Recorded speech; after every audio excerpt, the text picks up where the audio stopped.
Dito kasi sa lugar namin masaya dito pag linggo. Nakasanayan dito ng mga tao pag linggo na mag-happy-happy, parang day of time. Parang family day rin na buong pamilya nagsasaya. Ayun yung masaya dito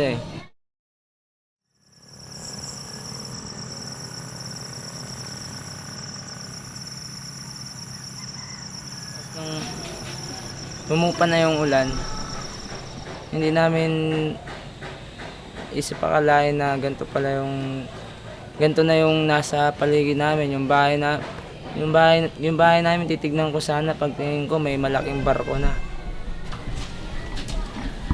Inisip na lang namin kung paano kami makakain ng araw na yun kasi wala kaming natabi na pagkain.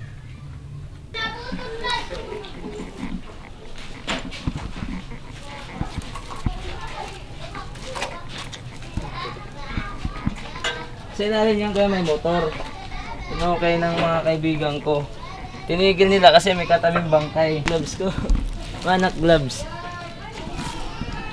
Ito yung gloves ko nung nagdadrive ako dati. Saktong lokasyon ng bahay namin dati. Nung hindi pa nagbabagyo. Dito, sa ilalim na to. Ito. Itong lugar na to. Yung takot na parang alam mo yung parang nangihina ka dahil yung paligid sobrang sira na lahat.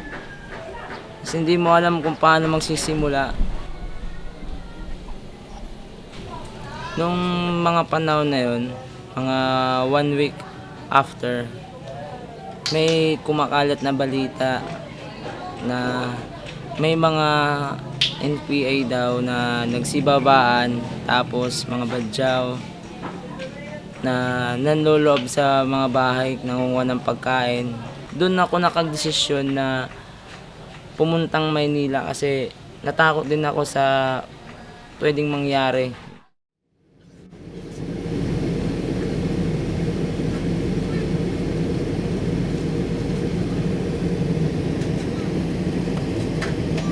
Mag-isa lang ako umuwi. Yung pamilya ko nasa Manila lang. Ako lang mag-isa sumakay sa bus. Araw-araw ako naglalakad ako ng mahigit 2 kilometro. Araw-araw. Mula alas 9 ng umaga hanggang alas 5. Hanggang sa naipon na yung pera namin, umabot na ng 90,000. Nagdesisyon kami bumili ng tricycle.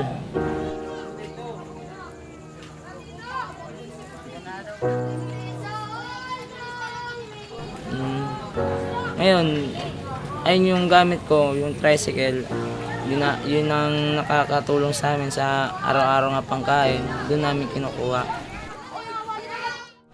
Para sa akin, hindi na kami dapat magantay ng tulong galing sa ibang tao. Kasi yung tulong na yan hindi namin alam kung hanggang kailan lang yun. Kung hanggang kailan magbibigay o hanggang kailan sila magtutulong sa amin. Kaya dapat mag-isip din kami ng plano kung paano kayo mabubuhay sa araw-araw. Yung pag makaisip ka ng plano kung paano ka mabuhay, paano ka makahanap ng mga kain, pwede pa yan panghabang buhay. Yung tulong, hindi mo alam, baka bukas, mamaya, o sunod na mga araw, wala na. Samantala kung makaisip ka ng magandang plano, makaisip ka ng magandang negosyo, pwede mo pa maging successful yan sa aming buhay.